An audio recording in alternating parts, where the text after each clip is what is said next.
We are launching into part 2 of our series, Love Without Borders. Christianity seems very simple if you boil it down. So Jesus said Christianity really is love God, love your neighbors. Love God, love each other. And when you think of that, you think it's pretty simple, and then you get Bill and Esther sending that message, and you go, okay, but what does love actually look like in that situation? And then you begin to look around the world, and you go, okay, so I know I'm supposed to love God, I'm supposed to love my neighbor, but how does that relate to the wars? How does that relate to immigration? How does that relate to refugees? How does it relate to all the complexities that we see in our world? What does love look like in all the complexities that we face right now? So one of the things that we want to do in this series is we really challenge some of that, of what this actually looks like. Because I think Christians, I don't know if you guys are like me, but I grew up in a place where I was sheltered in the most beautiful way.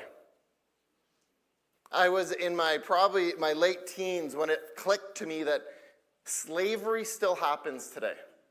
I grew up in Elmer. Like, the worst thing I saw in Elmer, I'm trying to think of what the worst thing that happened when I was a teenager. I know I had some friends who took some Snickers from, it used to be the Pantry Mart. You guys remember the I don't know what other crime, like, what happened in Elmer? Like, I grew up in this place where it was good. Like, I just didn't see any of this. And then all of a sudden, I start working at the church, and I learned about an organization called International Justice Mission, who deals with slavery. I'm like, I didn't even know this was a thing. And I remember our first LA trip years ago, we went through the fashion district, and the lady taking us through was like, oh yeah, by the way, you know all those really expensive clothes you guys buy? Yeah, there's a lot of slaves that work in these buildings, a lot of forced labor in these buildings making the clothes you're going to buy. And I was like, what in the world? I didn't know that suffering existed. I didn't know growing up that there were still Christians being killed for their faith. I didn't know that. I lived in Elmer. We just had a good life. And so you begin to think about, well, what would it actually mean to live out our faith? How do we actually do anything of value? Like, what is God's plan in all of this? So if the greatest command is to love God and love our neighbor, how do we do that? Right now, what we face in our culture is an outrage culture. So everybody is outraged at something. We're all social justice warriors. If you've ever logged into Facebook or Instagram or the news at this point, anywhere, it doesn't matter. Somebody's outraged. Everybody's always outraged. The problem with outrage is that it provides no solutions. Wouldn't you think, come on, with how many protests and how much anger and how many posts and how many really rageful people there are in the world, wouldn't you think the world would be a better place already? We're still dealing with racism. We're still dealing with everything that is bad about humanity. It's still happening despite your Facebook post, despite your protest, despite your anger. So what does it actually look like? What does it look like for us to actually do anything that matters? So we talk about love without borders. How do we impact any of that? You look at Palestine and Israel. They've been fighting forever, for as long as I've been alive. You look at some of these other wars, they've been going on and they've been going on. You look at the issues home between us and our native, like, it's been going on forever. So we talk about this love, how it's supposed to impact something. How was this supposed to work? Like, what could we even do? And so we've taken the approach is that if we elect the right people, has that worked? Like, whoever you think you're going to elect next, what do you actually think they're going to change? Like, if we get Carney out and we get Poilievre in, do you really think after 4 years of Poilievre, we're going to be like, we're good now? Shoot, that's all we've done that. We've been there.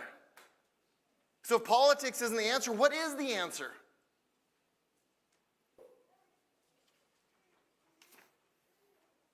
So I want to go this morning to a text that is maybe a little odd for this. But I've been seeing Jesus' life differently as I've gotten a little older. And so I want to read out of John 19. It's a short little passage. So he's on the cross now. This is his last day, one of his last moments. And from John 19 and verse 25, we read this. It says, near the cross of Jesus stood his mother. His mother's sister, Mary, the wife of Clopas, and Mary Magdalene. When Jesus saw his mother there, and the disciple who he loved standing nearby, he said to her, woman, here is your son. And to the disciple, here is your mother. From that time on, the disciple took her into his home. On the cross, in one of his last moments, he didn't lash out against the Romans who crucified him. He didn't lash out against the religious elites who were the reason that he was on there. He was concerned about his mom. Let that sink in for a sec. God, on the cross, in one of his last acts, forgave a man on the other side of him and took care of his mom. This was the priority of Jesus. And we just slipped by that like, well, that was a cool little saying. That was neat. Look at Jesus being a good guy. What does that tell us? See, sometimes we look at the life of Jesus and we think, well, maybe he was just naive to all the suffering. Maybe he just didn't know. Maybe he didn't know that the Romans were treating people so badly because he was in Jerusalem, and maybe Jerusalem was like Elmer, and they just didn't know. If God showed up and he lived here 33 years, and the choices he made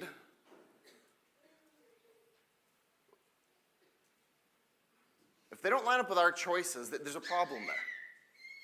But Jesus never posted any social media outrage. There's nothing in his text that lines up with what we see in our world, and yet the life and death of Jesus changed the world forever. What do we learn from that?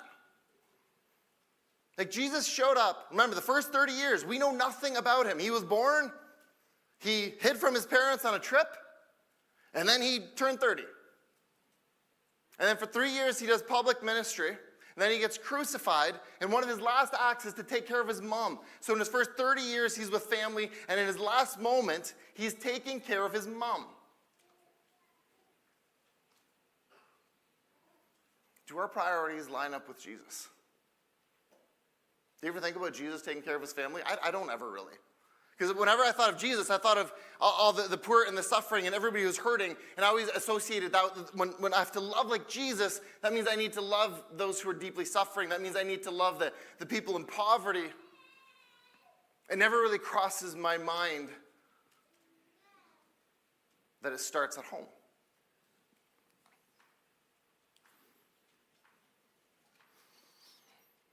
Jesus, crucified, being mocked, humiliated, and incredible pain, looks out and ensures his mom is taken care of. It's kind of wild.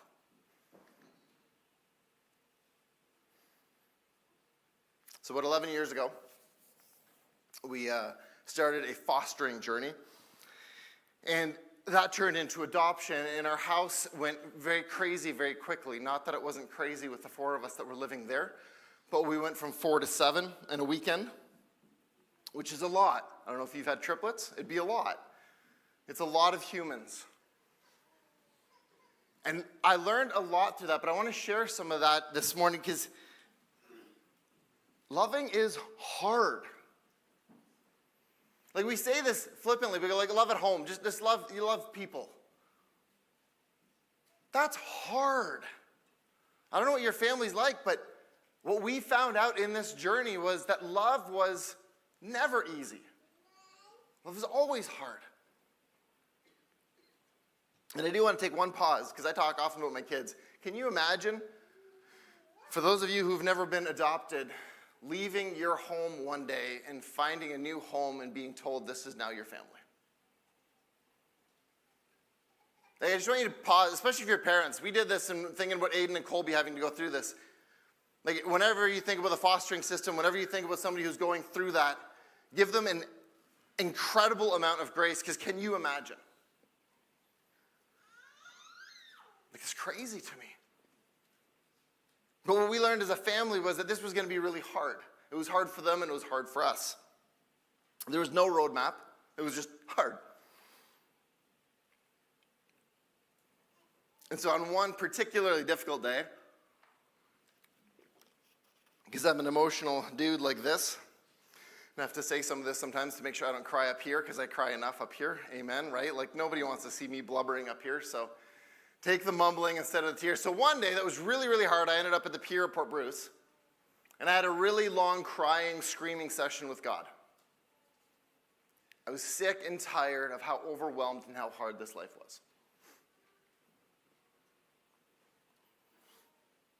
My problem was I was trapped. Because see, as a pastor, if I quit on my family, I lose my job. So this is not an easy decision. I don't get the luxury of still going back to work. Most people, if they, give up on their kids or divorce or something, you can still go to work. It's awkward from up here. Feeling like, all right, so some things have changed, guys, right? And so I'm sitting there in this place where I feel completely trapped.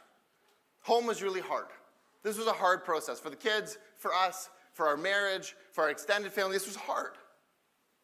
But what I began to realize was that the battle for me was not whether I wanted to give up my family. The battle was whether or not I wanted to follow Christ. See, the challenge wasn't whether I wanted to go home or not. I wanted to go home. I loved my family. What I didn't want to do is I didn't want to love the way God was calling me to love.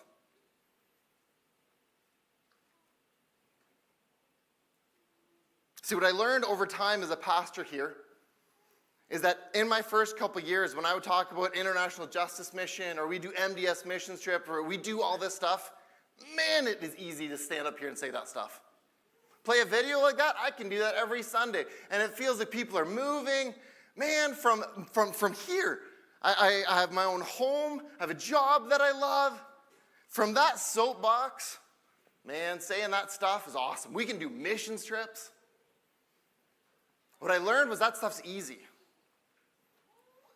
What's hard is to love at home when home gets hard.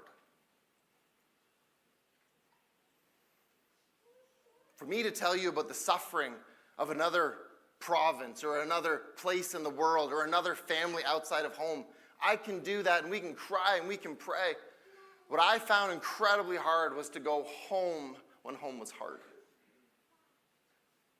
And so my battle was, God, I don't want to love like this. I don't want to spend... If you've never been up here almost crying, give me some grace, all right? It sucks. This is why pastors just turn out fake, and then we don't have to deal with any of this stuff. I love the idea of the North American dream where you can go to your job, and you can forget about your job, and you can go to your home where home is easy, and you can celebrate what you did at work. But when you come home and home is hard, and home stretches you and it challenges you, it's hard to want to go home. Relax, Lowen. The audio of this is going to be hilarious. Some random noises and then a relax, Lowen.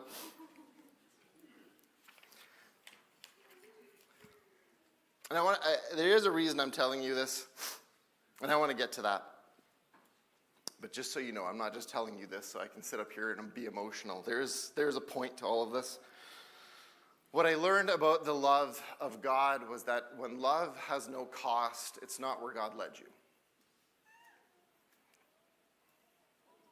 Love without cost is what everybody else has. That's not hard. And some people have marriages where it didn't cost you anything, and you guys are just like compatible, and it's awesome. The place that you struggle to love is that coworker. See, love is easy when everything is going well. Josie and I didn't fight for like the first 5 years. Like, it was basically just when the kids showed up. So like our relationship would still be perfect if, not that it's their fault, but the timing does line up, right? See, what separates the call of Christ on our lives and what everybody else gets is that the call of Christ hurts. What differentiates the way Christians respond and the way the rest of the world responds is that everybody has thoughts and prayers. Everybody says, man, I feel for you. The difference is the Christians love even when it hurts.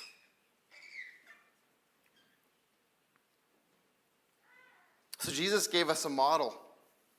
in Matthew 5, and he says this. And I'm going to read from the Message version, so don't bother flipping to it. We've heard this so often, sometimes I want to read it from a different version to hear it differently. It says this. Here's another way to put it. This is Jesus speaking. You're here to be light, bringing out the God colors of this world. God is not a secret to be kept. We're going public with this. As public as a city on a hill. If I make you light bearers, you don't think I'm going to hide you under a bucket, do you? I'm putting you on a light stand.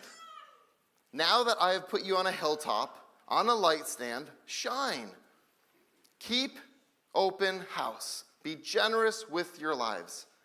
By opening up to others, you'll prompt people to open up with God, this generous Father in heaven.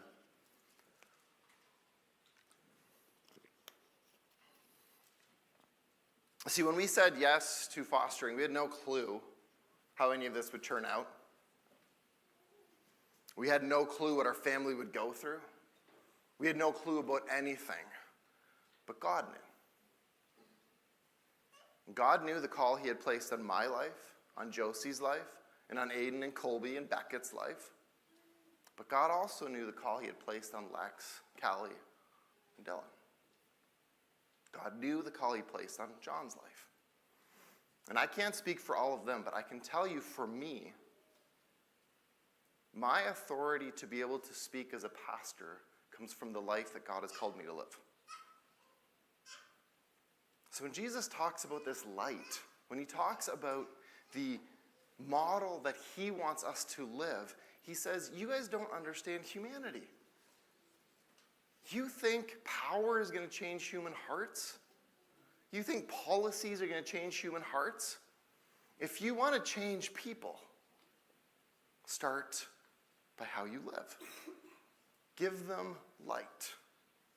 If you want to speak to, like you think about it, you deal with a couple whose marriage is falling apart, and then you come there to counsel them, and the entire time you belittle your wife.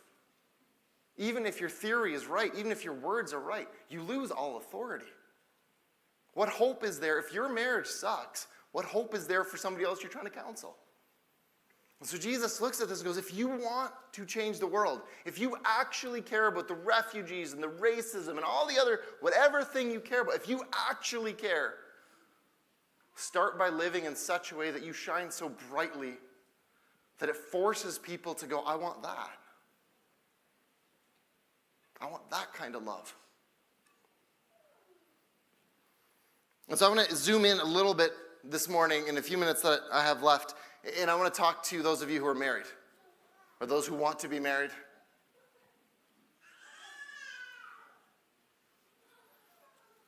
1 Corinthians 13, you guys heard this at your wedding, because this is the wedding text, which is always funny. Like, it's in the middle of everything church related, but somehow it's like, okay, so Paul was like, let me write to the church, hold on, weddings, all right, back to the church.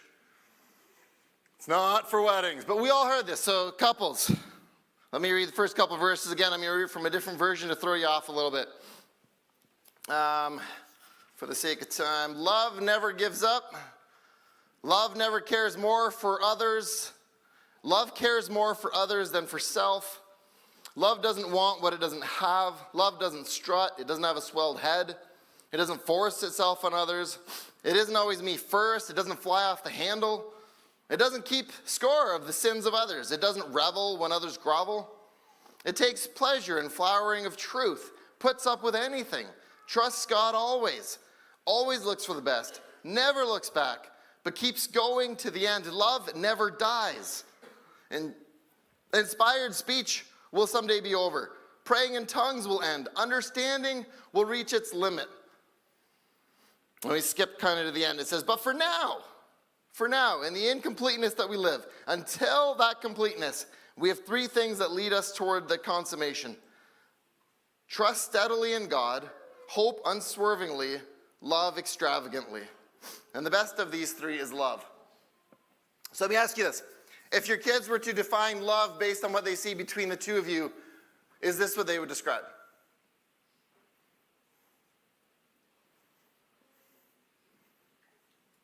If your kids were to write the gospel based on what they see from mom and dad, what would they write?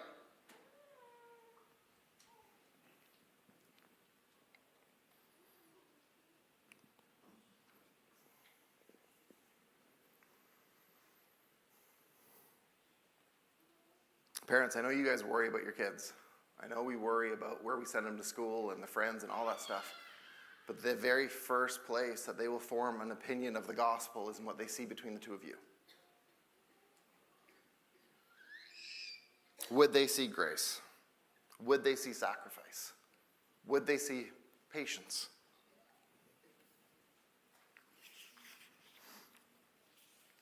See, it's wild to me, and I do this. The older I get, the more I have to be aware of this. The people closest to us end up with the poorest version of us. So at work here, I show up, and I'm polite. I smell good. I make sure we're ready for the day. I'm caffeinated to make sure that, Patrick doesn't get on my nerves, and we can, you prepare yourself. You plan out the days. So my coworkers get grace, they get forgiveness. You guys are always right? Customers always right, so I serve you guys. Come up here with a smile. And then you go home and you just give your family whatever you have left. I used up all my patience there. Now I'm home. We serve at work, we serve when we volunteer. At home, sometimes we can end up expecting to be served. Family is often the place of our greatest selfishness, not our greatest holiness.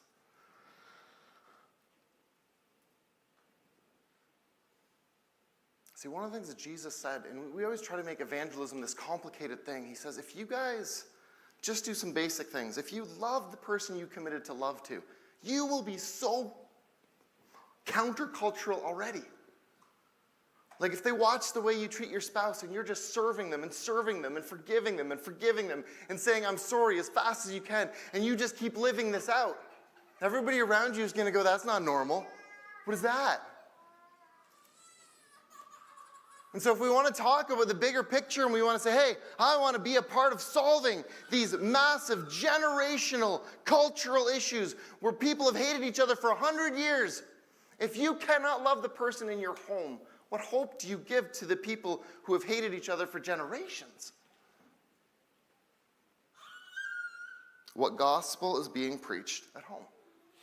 Now again, some of you guys are listening to this, and your marriage has fallen apart, and you're divorced, or you're living common law, or you're really struggling.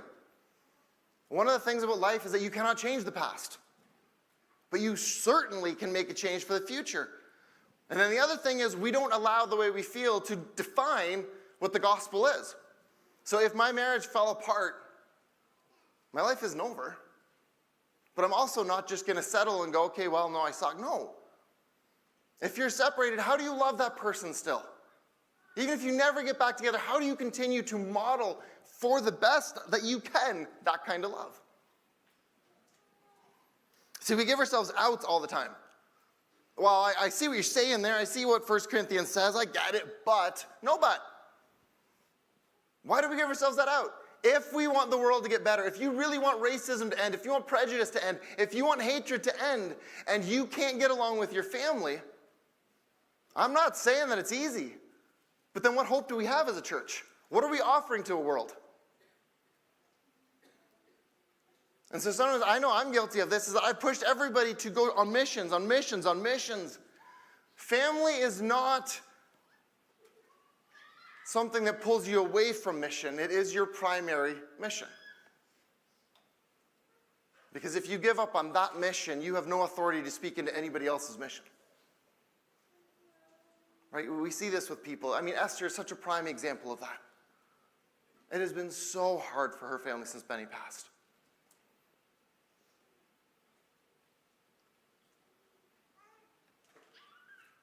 Her faithfulness in the midst of insane pain, that's inspiring. I look at that and I look at my situation, I'm like, okay, all right. What gospel is being preached in your home? Is love works-based? Is grace regular? Or is bitterness and vengeance kind of the normal way we navigate things?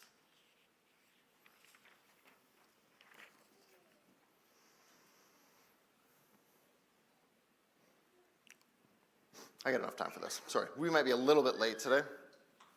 But you guys, I've been early before, so I'm taking some of those moments. I want to finish this. I think it matters. Ephesians 5. This is everyone's favorite passage. Ephesians 5 from 21. Submit to one another out of reverence for Christ. Wives, submit yourself to your husbands as you do to the Lord. For the husband is the head of the wife, and Christ the head of the church, his body, of which he is the Savior. Now as the church submits to Christ, we should also submit to the... Now as the church submits to Christ, so also wives should submit to their husbands in everything. I expect at least one husband to say amen, but his wife's probably here, so they're not going to say it. Ernie? No, nothing? All right.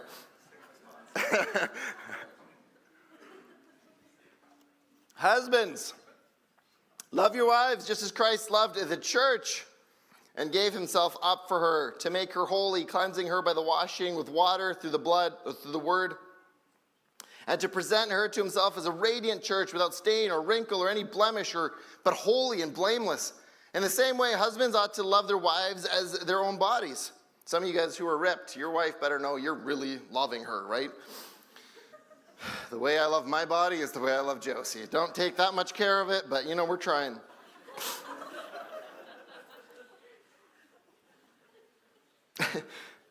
He who loves his wife loves himself. After all, no one has hated their own body, but they feed and care for their body just as Christ does the church, for we are members of one body. For this reason, a man will leave his father and mother and be united to his wife, and the two will become one flesh. This is a profound mystery, but I'm talking about Christ and the church. However, each one of you must love his wife as he loves himself, and the wife must respect her husband. I know this passage has been misused. I know that men have used it to gain control over women. I know all of that stuff, but this is an incredibly important and profound passage. So let's just address the reality here. The way you treat your spouse is a direct correlation of the way you understand God. And I want to address the specific part that the wives all love. Wives, submit to your husbands. Wives, look at your husband and say, I'm just kidding, no. Now, there's lots of reasons that we don't like this passage. Like I said, it's been abused, it's been misused. But let's be honest. Can we just say that none of us want to submit to anyone? Like, who do you want to submit to? See, I know we always say, well, wives don't like this part. Neither do husbands. And you know what? And then Paul does this crazy plot twist at the end. And we're like, oh, I don't like it. And then he's like, oh, by the way, I'm actually not even talking about marriage. I'm talking about the church. And so Jesus is the groom, and the church is the bride. And so what he says is here, he says, church, submit to Christ. And so the reason we don't like this text and the reason we don't like this passage is because none of us like it. None of us want to submit. I don't like the idea of having to submit. I love being free. I don't want to submit to Jose.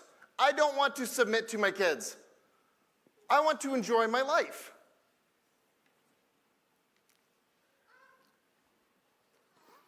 See, then John, in 1 John, he explains this a little bit further, and he takes another route to it. He says, if anyone boasts, I love God, and goes on hating his brother or sister, thinking nothing of it, he's a liar. If he won't love the person he can see, how can he love God, whom he cannot see?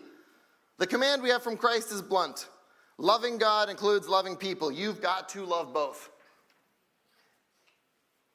See, the problem with loving the world and the problem with loving our wife and the problem with loving our kids does not come from communication problems. It does not come from triggers and traumas. It is not about counseling. It is about the fact that we refuse to submit to Christ. See, the beginning of this passage, it says, submit to one another out of reverence for Christ. If you have reverence for Christ, you will submit to one another. The problem isn't that we don't know how to do this. The problem is that I don't actually want to follow God because the way God calls me to love sucks. It hurts, it costs, it's painful, it is everything against what I've been told. Because what I'm being told is, if I can earn enough money, I can live exactly the way I want, with whom I want, and then I can build a fence to protect myself from the people that I don't want in my life. That's the life I want. And then Jesus says, but I'm calling you out. I didn't ask you to just protect all your little people in your little, comfortable place. No, you were supposed to be a light of the world. Why are you hiding yourself? And sometimes when we go through this, we go, we need to learn how to evangelize. No, you need to check yourself. Are you actually submitted to Christ? I know you want to go to heaven. I know you want your forgiveness of sins. I know that. Are you submitted? Have you submitted all of your time, like 24/7? Is that God's? Is your entire paycheck God's? Are your dreams and your hopes God's? But then on the flip side, have you given him your trauma and your bitterness and your anger? Like, how submitted are you? I mean, this is where it gets real. Because you can't do this on your own. When you chose to get married, you were convinced you could do it. When you had kids, you were convinced you could do it. If you could do it on your own, we wouldn't need Christ. And so sometimes we get to the end of these sermons and people just feel like, I suck. No, the entire premise of the gospel is that you suck. It is. For all have fallen short. We are all sinners. You have failed in your marriage. You have failed as a parent. You have. The question is how do we respond? And so Jesus would say, submit to me because I will take away your guilt and your shame and your sin and your condemnation, and I will move you in a way that can redeem that in a way that you could never have even imagined. So if we ever want to move further, and so next week we're going to zoom out a little bit further and talk about everybody else that we need to figure out how to love. But if you are married, if you have the privilege of still being with a spouse, this week I just want you to ask yourself, does my love for my spouse reflect the gospel that I claim to be true? That's the starting point. How are we going to love people who have different worldviews if we can't love people in our home? How are we going to love our enemies if we allow ourselves to hate our brother and sister? So when you look at where the gospel wants to lead you, where are you going to learn this? It's at home.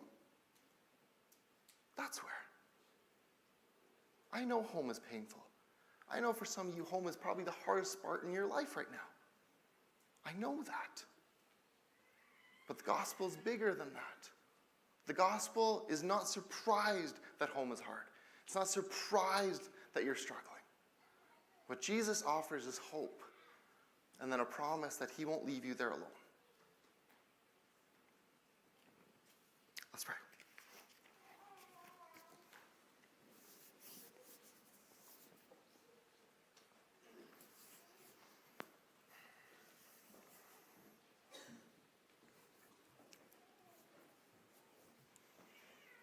God, I know for so many people, home is the hardest part of their week. And I know for so many of us, the idea of loving the hardest people in our lives are the people that we actually have in our circle. And so God, I just pray that everyone listening, and whether it's online or in person here, God, that they won't allow guilt or shame to be heard from this message. God, this is not about that. God, you ask us to submit to you because you know that we're going to fall short. God, I don't know how you're going to redeem relationships. I don't know how you're going to strengthen us. But God, I think of that image that Will shared about the angel strengthening Jesus. And God, I pray this week as we go into this week and we try to say, how do I love my spouse better? How do I love those in my circle better? God, I ask that you give us that same strength. We do have the same spirit as Jesus, but even in that spirit, he agonized. And so for those who are struggling in their marriage, for those who are struggling in their relationships with their kids or their parents, God, for those I think in our church that are going through the foster system, for those kids who are navigating that,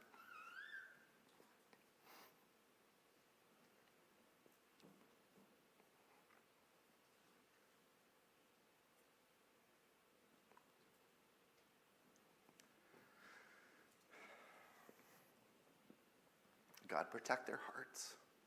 Let them know that you're there with them. God, we're grateful that you don't just give us these commands at a distance, but you're with us. And so for those homes who are struggling, Father, may they feel your presence in a way this week that they haven't before. And God, for those of us who are listening and we know we haven't fully submitted, God, may this inspire us to allow you into the areas that we've tried to hold you back from. Father, I thank you for the way that you have modeled this for us. That you did not tell us to just be a light, but you actually said, follow me. Jesus, you were the light. God, may we shine brightly in our workplaces, in our schools, in our communities this week. We love you.